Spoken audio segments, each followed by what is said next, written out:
UP powerful news में आपका स्वागत है। चलिए नजर डालते हैं आज की टॉप 25 खबरों पर।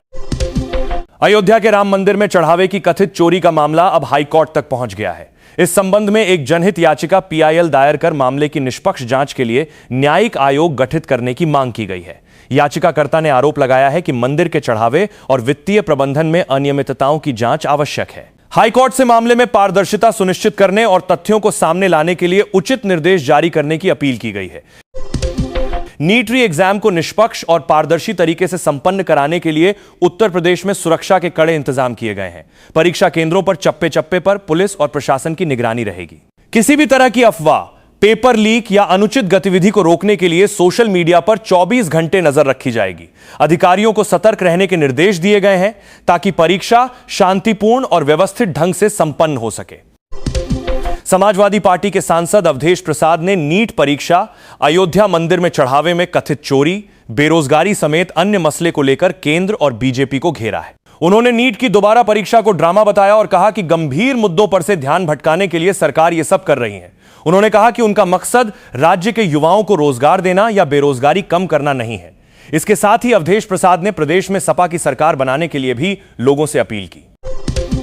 अयोध्या के राम मंदिर में चढ़ावे की चोरी का मामला सामने आने के बाद मथुरा के विश्व प्रसिद्ध ठाकुर बांके बिहारी मंदिर की हाई पावर कमेटी ने इससे सबक लेते हुए चढ़ावे की व्यवस्था को अधिक सुरक्षित और पारदर्शी बनाने की दिशा में कदम उठाए हैं। मंदिर प्रबंधन ने ऑनलाइन दान प्रणाली को बढ़ावा देने के लिए मंदिर कार्यालय और दान पेटिकाओं के पास क्यूआर कोड जारी किए हैं ताकि श्रद्धालु डिजिटल माध्यम से सीधे दान कर सकें। दिल्ली से सटे उत्तर प्रदेश के गाजियाबाद में दिन दहाड़े गोलीबारी की घटना सामने आने से सनसनी फैल गई। जानकारी के अनुसार दो पक्षों के बीच हुए विवाद के बाद एक पक्ष ने फायरिंग कर दी। घटना के बाद इलाके में अफरा तफरी का माहौल बन गया और कानून व्यवस्था को लेकर भी सवाल उठने लगे हैं। सूचना मिलते ही स्थानीय पुलिस मौके पर पहुंची और जांच शुरू कर दी। पुलिस आरोपियों की पहचान कर आगे की कार्रवाई में जुटी हुई है। गाजियाबाद के विजयनगर थाना क्षेत्र में नीट परीक्षा की तैयारी कर रहे 22 वर्षीय जतिन कुमार ने कथित तौर पर फांसी लगाकर आत्महत्या कर ली। युवक की मौत से परिवार में कोहराम मचा हुआ है। सूचना मिलने पर पुलिस मौके पर पहुंची और शव को कब्जे में लेकर जांच शुरू कर दी। पुलिस आत्महत्या के कारणों का पता लगाने के लिए मामले की गहन जांच कर रही है तथा युवक द्वारा मौत से पहले बनाए गए वीडियो की भी पड़ताल की जा रही है। यदि किसी को आत्महत्या के विचार आ रहे हो तो तुरंत परिवार, मित्रों या मानसिक स्वास्थ्य विशेषज्ञ से सहायता लेना महत्वपूर्ण है। उत्तर प्रदेश की कैराना पुलिस ने जंगल में गोक्षी की सूचना पर कार्रवाई करते हुए गोवंश के अवशेष और खाल बरामद की है। इसके बाद नगर के एक बैंक्वेट हॉल में छापेमारी कर वलीमे की दावत के लिए कथित रूप से गोमांस से तैयार किए गए खाने को नष्ट कराया। पुलिस ने मौके से दूल्हा और उसके मामा को गिरफ्तार कर लिया, जबकि बैंक्वेट हॉल संचालक को भी मामले में नामजद किया गया है। अयोध्या के राम मंदिर में चंदे की रकम गायब होने की चर्चाओं के बीच बहराइच की दरगाह से भी बड़े पैमाने पर वित्तीय हेराफेरी का मामला सामने आ रहा है।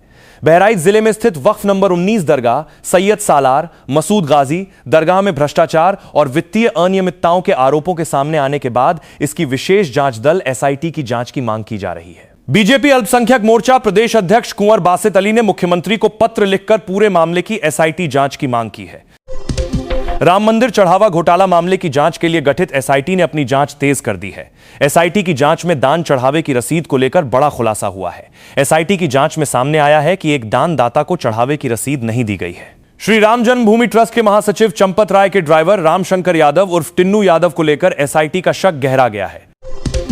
आजम खान की मुश्किलें और बढ़ गई हैं। इनकम टैक्स विभाग ने मौलाना मोहम्मद अली जौहर ट्रस्ट को नोटिस भेजा है। बताया जा रहा है कि रामपुर सदर से भाजपा विधायक आकाश सक्सेना द्वारा 5 साल पहले 2021 में इनकम टैक्स से की शिकायत की थी। सितंबर 2023 में आयकर विभाग की टीमों ने रामपुर आकर मामले की जांच की थी। इसमें कुछ गड़बड़ियां सामने आई थीं।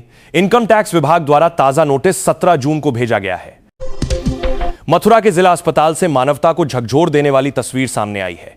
यहां एक बेटी अपने बीमार और बुजुर्ग पिता को पीठ पर लादकर इमरजेंसी वार्ड तक पहुंचाती नजर आई। परिजनों का आरोप है कि अस्पताल में समय पर न तो स्ट्रेचर मिला और न ही व्हील चेयर, जिसके कारण बेटी को यह कदम उठाना पड़ा। घटना के बाद अस्पताल की व्यवस्थाओं पर सवाल खड़े हो गए हैं और परिजनों ने नाराजगी जताते हुए जिम्मेदारों के खिलाफ कार्रवाई की मांग की है। सहारनपुर के गांव मड़की की रहने वाली काजल का प्रेम संबंध अंकुश नामक युवक से बताया जा रहा है। परिजनों ने उसकी शादी सुंदलहेड़ी निवासी राजू से करा दी थी। आरोप है कि शादी के बाद भी काजल और अंकुश के बीच संपर्क बना रहा, जिसका पति राजू विरोध कर रहा था। इसी बात को लेकर विवाद बढ़ गया। मामले की सूचना मिलने पर पुलिस ने जांच शुरू कर दी है और सभी पहलुओं को ध्यान में रखते हुए आगे की कार्रवाई की जा रही है। उत्तर प्रदेश के बागपत जिले के रटौल क्षेत्र के खैला गांव में एक सनसनीखेज घटना सामने आई है। आरोप है कि राहुल नामक व्यक्ति ने अपनी 26 वर्षीय पत्नी मनीषा की फरसे से गर्दन और कमर पर वार कर हत्या कर दी। इसके बाद उसने शव को ठिकाने लगाने के लिए बोरे में भर लिया, लेकिन बोरा न उठा पाने पर खुद ही पुलिस को फोन कर वारदात की जानकारी दे दी। सूचना मिलते ही पुलिस मौके पर पहुंची और आरोपी पति को गिरफ्तार कर हत्या में प्रयुक्त फरसा बरामद कर लिया। मामले की जांच जारी है। दिल्ली के शाहदरा रेलवे स्टेशन पर बागपत के एक युवक की पीट कर हत्या कर दी गई। बताया जा रहा है कि योगा एक्सप्रेस से उतरते समय हुई कहासुनी ने हिंसक रूप ले लिया और युवक पर हमला कर दिया गया। गंभीर चोटों के कारण उसकी मौत हो गई। मामले की जांच कर रही जीआरपी ने मुजफ्फरनगर रेलवे स्टेशन से 8 आरोपियों को गिरफ्तार कर लिया है। गिरफ्तार किए गए लोगों में 4 नाबालिग भी शामिल हैं। पुलिस घटना के सभी पहलुओं की जांच कर आगे की कार्रवाई कर रही है। फिरोजाबाद के शिकोहाबाद क्षेत्र स्थित भूड़ा नहर में मिले 2 शवों की पहचान जीजा और सलहज के रूप में हुई है। दोनों के हाथ एक ही दुपट्टे से बंधे मिले थे। पुलिस जांच में सामने आया कि उनके बीच पिछले 3 वर्षों से प्रेम संबंध थे। बताया जा रहा है कि परिजनों के विरोध के कारण दोनों का मिलना जुलना बंद हो गया था। प्रारंभिक जांच के अनुसार इसी कारण दोनों ने नहर में छलांग लगा दी। पुलिस ने पोस्टमार्टम के बाद दोनों शव परिजनों को सौंप दिए हैं और मामले की जांच जारी है। गोरखपुर में रिश्तों को शर्मसार करने वाला मामला सामने आया है। शराब के नशे में सगे मामा ने 9 साल की भांजी के साथ दुष्कर्म की वारदात को अंजाम दिया। देर रात घर से गायब हुई मासूम सुबह खेत में घायल और अर्धनग्न मिली। सीसीटीवी फुटेज और पूछताछ में चौंकाने वाला राज खुला। पुलिस ने नाबालिग आरोपी को हिरासत में ले लिया है। कानपुर देहात के डेरापुर रूरा मार्ग पर 2 बाइकों की आमने सामने टक्कर में किसान समेत 2 लोगों की मौत हो गई, जबकि एक युवक गंभीर रूप से घायल हो गया। हादसा इतना भीषण था कि दोनों बाइक सवारों को गंभीर चोटें आईं। प्रारंभिक जानकारी के अनुसार हेलमेट न पहनना हादसे में जानलेवा साबित हुआ। सूचना पर पहुंची पुलिस ने शवों को कब्जे में लेकर पोस्टमार्टम के लिए भेज दिया है, जबकि घायल का अस्पताल में इलाज जारी है। मामले की जांच की जा रही है। अंतर्राष्ट्रीय योग दिवस के अवसर पर उत्तर प्रदेश के मुख्यमंत्री योगी आदित्यनाथ ने झांसी की ऐतिहासिक धरती पर आयोजित कार्यक्रम में योगाभ्यास किया। इस दौरान उन्होंने कहा कि यह उनका सौभाग्य है कि उन्हें इस वर्ष झांसी में आप सभी के साथ अंतर्राष्ट्रीय योग दिवस कार्यक्रम में शामिल होने का अवसर मिला। मुख्यमंत्री ने योग को स्वस्थ जीवन, मानसिक शांति और भारतीय संस्कृति की अमूल्य धरोहर बताते हुए इसे दैनिक जीवन का हिस्सा बनाने का आह्वान किया। कार्यक्रम में बड़ी संख्या में लोगों ने योग कर स्वास्थ्य का संदेश दिया। कानपुर में एक महिला और उसके देवर पर एक युवती को बहाने से बुलाकर उसके साथ कथित तौर पर गलत व्यवहार करने का आरोप लगा है। शिकायत के अनुसार दोनों ने शराब का सेवन किया था और इसके बाद घटना को अंजाम दिया। मामले की जानकारी मिलते ही पुलिस ने जांच शुरू कर दी है। अधिकारियों का कहना है कि सभी आरोपों की निष्पक्ष जांच की जा रही है और साक्ष्यों के आधार पर आगे की कानूनी कार्रवाई की जाएगी।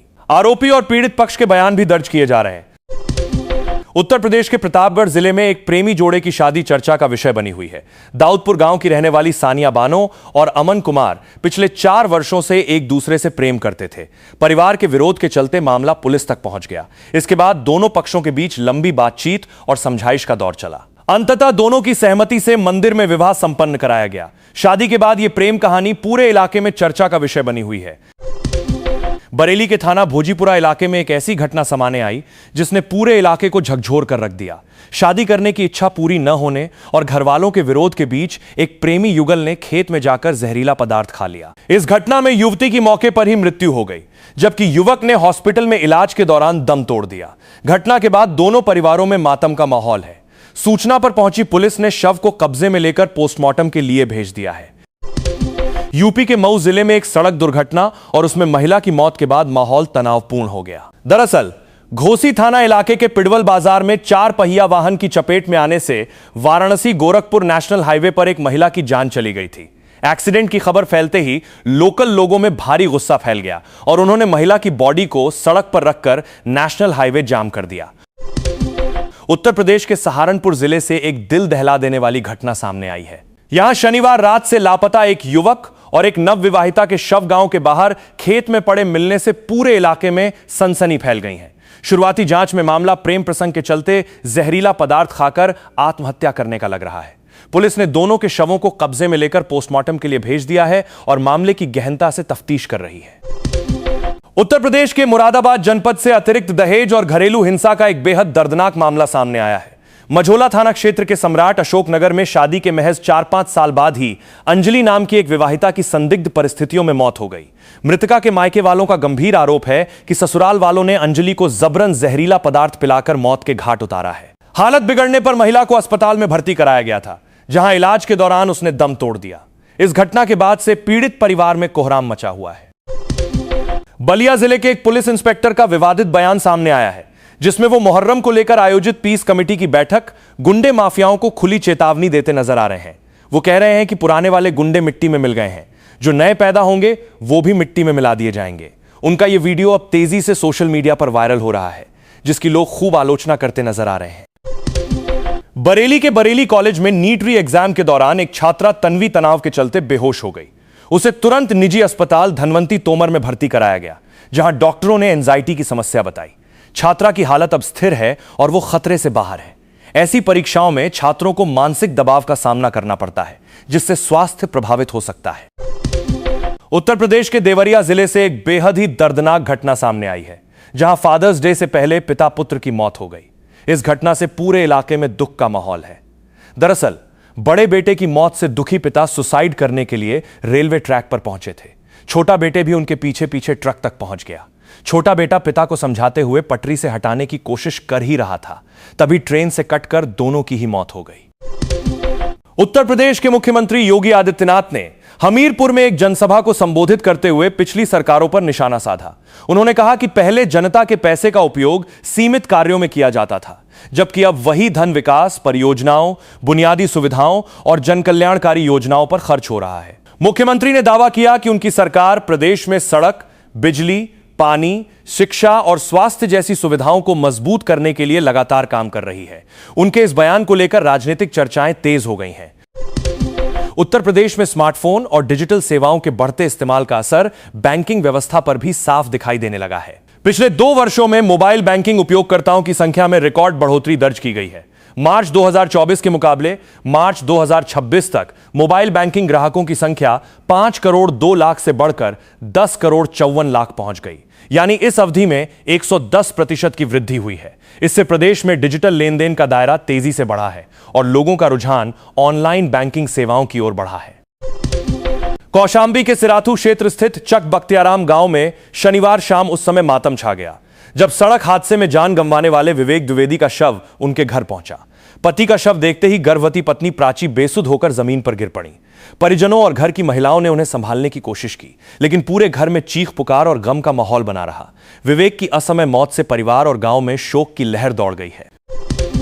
मेरठ बुलंदशहर मार्ग पर स्थित खरखौदा थाने के पास बनी जामा मस्जिद के अवैध निर्माण को लेकर पुलिस प्रशासन ने सख्त रुख अपना लिया है। पुलिस का कहना है कि यह मस्जिद अवैध रूप से थाने की सरकारी जमीन पर बनाई गई है। इसी सिलसिले में पुलिस ने शनिवार को मस्जिद के इमाम अब्दुल गफ्फार को दूसरा नोटिस थमा दिया है। इस बार पुलिस ने साफ कहा है कि सिर्फ 5 दिनों के अंदर मस्जिद के असली कागजात जमा करें, नहीं तो कानूनी कार्रवाई होगी। उन्नाव जिले से रिश्तों को शर्मसार करने वाला मामला सामने आया है। आरोप है कि एक युवक ने शादी तय होने के बाद युवती का भरोसा जीतकर उससे शारीरिक संबंध बनाए, लेकिन जब विवाह का समय आया तो बीमारी का बहाना बनाकर शादी से इनकार कर दिया। पीड़िता का दावा है कि इसके पीछे कार की मांग और किसी दूसरी युवती से रिश्ता तय होने की वजह है। मामले में युवती ने युवक समेत उसके परिजनों के खिलाफ पुलिस में शिकायत दर्ज कराई है। आजमगढ़ के कप्तानगंज थाना क्षेत्र के एक गांव में एक महिला की चाकू से हमला कर हत्या किए जाने का मामला सामने आया है। आरोप है कि शराब के नशे में पति ने पत्नी पर कई वार किए, जिससे उसकी मौत हो गई। घटना के दौरान हुई हाथापाई में आरोपी भी गंभीर रूप से घायल हो गया, जिसे परिजन इलाज के लिए लखनऊ ले गए हैं। सूचना मिलने पर पुलिस मौके पर पहुंची और शव को कब्जे में लेकर पोस्टमार्टम के लिए भेज दिया। पुलिस ने आरोपी की गिरफ्तारी के लिए टीम गठित कर दी है। मृतका के परिजनों का आरोप है कि पति अक्सर शराब के नशे में उसके साथ मारपीट करता था।